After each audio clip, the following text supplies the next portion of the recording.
Halo anak-anak, jumpa lagi bersama Bapak Muhammad Fajri dalam video pembelajaran seni budaya kelas 8. Nah, pada kesempatan kali ini kita masuk di bab baru, yaitu bab 3 tentang keunikan gerak dan iringan tari tradisional. Nah, langsung saja ya, kita mulai. Kita bahas dulu tentang keunikan gerak tari tradisional. Tari tradisional yaitu tari yang telah baku oleh aturan-aturan tertentu. Pada kurun waktu yang telah disepakati, aturan baku diwariskan secara turun-menurun melalui generasi ke generasi.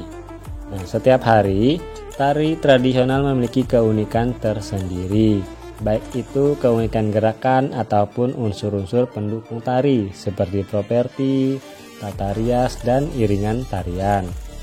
Kita bahas dulu keunikan gerak tari tradisional tadi. Nah, tarian tradisional telah mengalami perjalanan cukup panjang, bertumbuh pada pola garapan tradisi yang kuat. Gerakan tari daerah memiliki keunikan baik dari gerakan kaki, gerakan leher, tangan, sampai ke pandangan mata. Ya, kita bahas tentang keunikan gerakan kaki. Nah, pada keunikan gerakan kaki ini, berbagai daerah memiliki keunikannya sendiri-sendiri. Misalkan pada tari daerah Kalimantan, penari menggunakan gerakan kaki dengan langkah-langkah yang lincah. Nah, sedangkan tarian Jawa lebih pelan dan halus. Apabila berjalan, tumit diangkat atau jengkit ya. Kemudian keunikan gerakan leher dan kepala.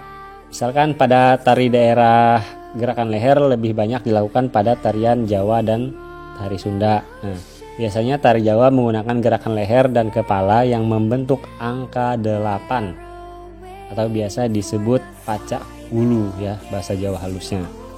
Misalkan lagi pada tarian Bali. Nah, pada tarian Bali hanya menundukkan kepala sejentak atau pacak gulu gagah bahasanya ya. Sering kalian lihat penari-penari Bali itu untuk menjentakkan kepalanya saat menari.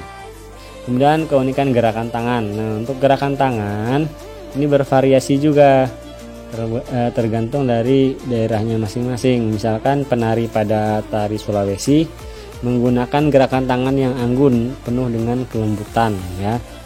Misalkan lagi pada tari Kalimantan. Nah, penari menggunakan gerak horizontal yang dicampur dengan gerakan-gerakan membawa senjata yang diayun-ayunkan.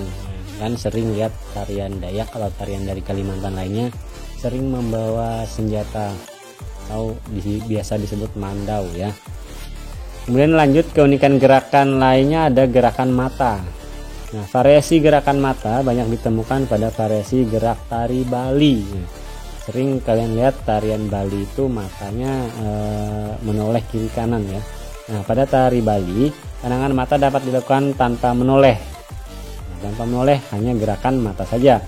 Mata melirik seolah-olah melihat ujung alis atau mengerling. Lirikan mata pada tarian Jawa dianggap tabu ya. Tarian Bali saja yang banyak menggunakan gerakan mata. Kemudian kita lanjut tentang jenis penyajian tari tradisi. Lihat dari bentuk penyajiannya, tari masing-masing daerah juga terdapat perbedaan. Untuk mengetahui penyajian tari, dikelompokkan menjadi 4 jenis, yaitu sebagai berikut. Yang pertama, tari tunggal.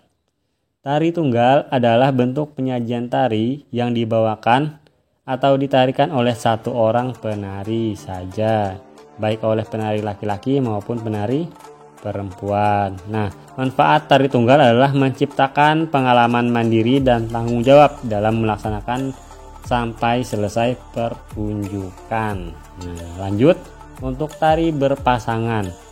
Tari berpasangan merupakan tari yang dibawakan oleh 2 orang penari yang saling melengkapi antara yang satu dengan yang lainnya.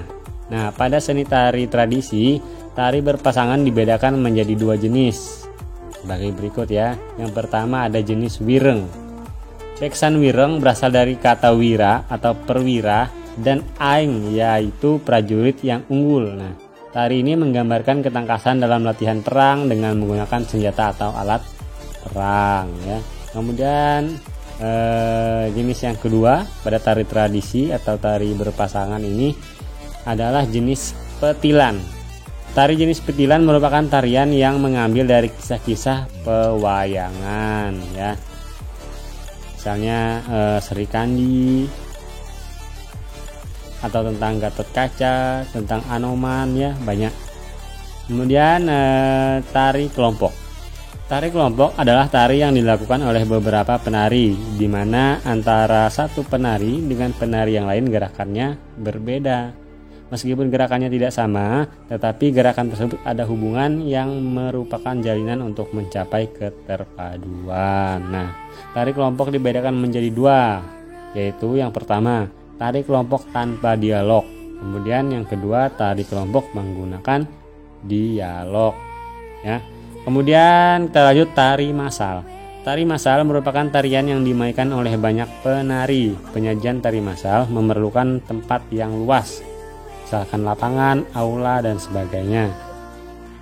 Tari massal dibedakan menjadi dua. Yang pertama, tari kelompok non cerita, yaitu tari dengan bentuk koreografi. Susunan gerak tari kelompok yang bertemakan non dramatik, contohnya adalah tari tunggal gambyong, jarang, tayub, dan tari dolanan anak.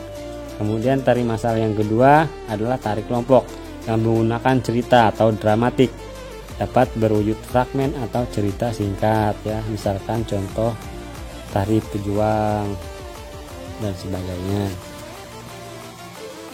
Oke, Bapak kira sampai di sini dulu pembelajaran pada video kali ini.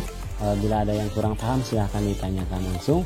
Untuk tugas-tugas selalu Bapak sisipkan di akhir video. Bapak akhiri sampai di sini.